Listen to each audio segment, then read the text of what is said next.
Crônicas do Amanhecer. Por Feijão, Centro Espírita Allan Kardec de Balneário Gaivota. Balneário Gaivota, 10 de outubro de 2023. Allan Kardec. Comemorando 219 anos do nascimento de Allan Kardec, sobre sua biografia Anna Blackwell, que prefaciou o The Spirit's Book, 1876, sua tradução para o inglês de O Livro dos Espíritos, com uma biografia do autor conforme segue: Hippolyte Léon Denis Rivail, fundador da doutrina espírita, nascido em Lyon, em 3 de outubro de 1804, originário de Bourg-en-Bresse, departamento do Ain. Embora filho e neto de advogados, e de uma antiga família que se distinguia na magistratura e advocacia, ele não seguiu essa carreira. Desde cedo se dedicou ao estudo das ciências e da filosofia. Aluno de Pestalozzi, na Suíça, tornou-se um dos eminentes discípulos daquele célebre pedagogo e um dos propagadores de seu sistema de educação, que exerceu uma grande influência sobre a reforma dos estudos na França e na Alemanha. É nessa escola que se desenvolveram as ideias que deviam mais tarde colocá-lo na classe dos homens de progresso e dos livres pensadores. Nascido na religião católica, mas educado num país protestante, os atos de intolerância que ele teve de suportar a esse respeito lhe fizeram, desde a idade de 15 anos, conceber a ideia de uma reforma religiosa, para a qual trabalhou em silêncio durante longos anos, com o pensamento de chegar à unificação das crenças, mas lhe faltava o elemento indispensável para a solução desse grande problema. O Espiritismo veio mais tarde lhe fornecer e imprimir uma direção especial aos seus trabalhos. Por volta de 1850, tão logo se tratou das manifestações dos espíritos, Allan Kardec se entregou às observações perseverantes sobre esses fenômenos e se dedicou principalmente a deduzir deles as consequências filosóficas. Neles entreviu, antes de tudo, o princípio de novas leis naturais, aquelas que regem as relações do mundo visível e do mundo invisível. Reconheceu na ação deste último uma das forças da natureza, cujo conhecimento devia lançar-lo sobre uma série de problemas reputados insolúveis, e compreendeu o alcance disso sob o ponto de vista científico, social e religioso. Suas principais obras sobre essa matéria são: O Livro dos Espíritos, para a parte filosófica, e cuja primeira edição apareceu em 18 de abril de 1857, O Livro dos Médiuns, parte experimental e científica, janeiro de 1861, O Evangelho segundo o Espiritismo, parte moral, abril de 1864, O Céu e o Inferno, ou A Justiça de Deus segundo o Espiritismo, agosto de 1865, a Revista Espírita, Jornal de Estudos Psicológicos, coleção mensal iniciada em 1 de janeiro de 1858. Ele fundou em Paris, a 1 de abril de 1858, a primeira sociedade espírita sob o nome de Sociedade Parisiense de Estudos Espíritas, cujo objetivo exclusivo é o estudo de tudo o que pode contribuir para o progresso da nova ciência. O próprio Allan Kardec nega ter escrito sob a influência de ideias preconcebidas ou sistemáticas. Homem de um caráter frio e calmo, ele observou os fatos, e de suas observações deduziu as leis que os regem. Primeiro ele lhe deu a teoria e dela formou um corpo metódico e regular. Demonstrando que os fatos falsamente classificados de sobrenaturais estão submetidos a leis, ele os coloca na ordem dos fenômenos da natureza e destrói assim o último refúgio do maravilhoso e um dos elementos da superstição.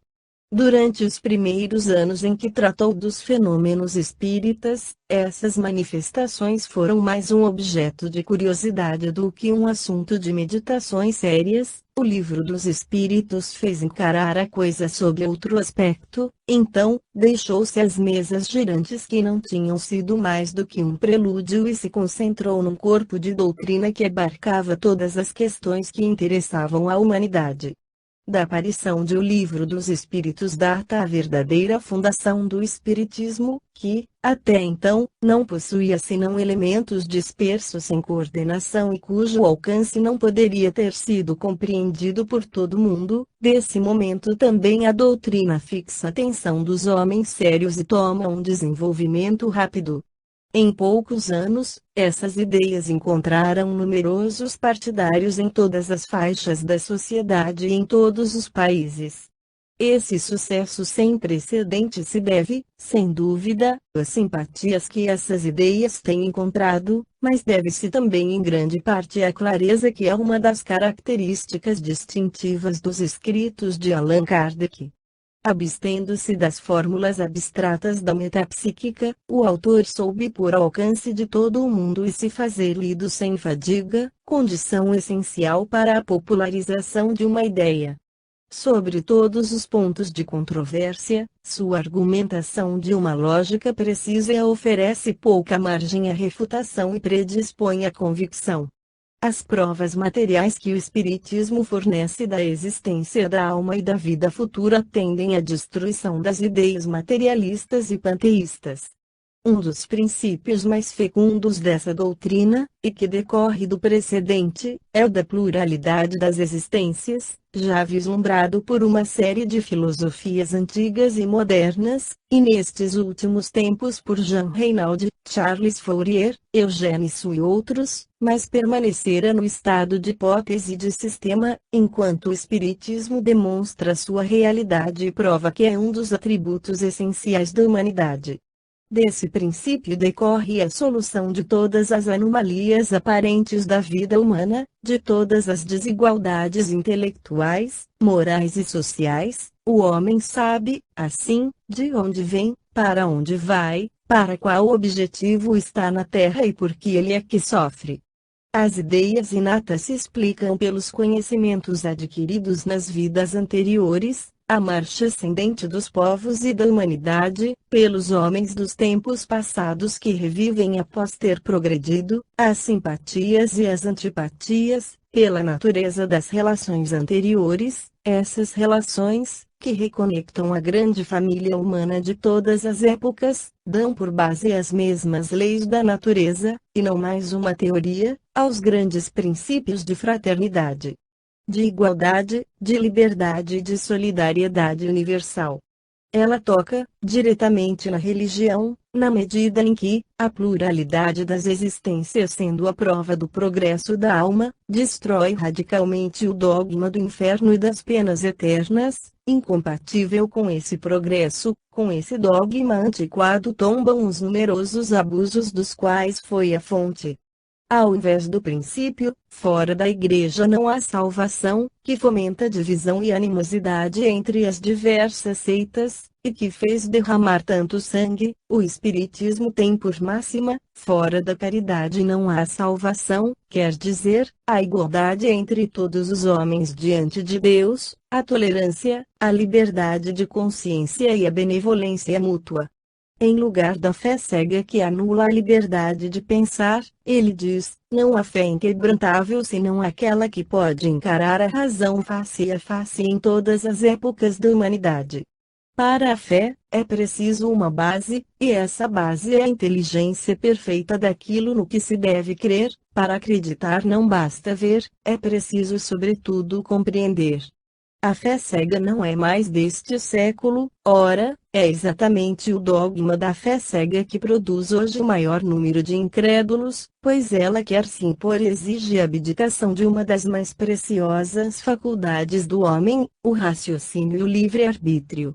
A doutrina espírita contém em si os elementos de uma transformação geral nas ideias, e a transformação das ideias leva forçosamente à da sociedade.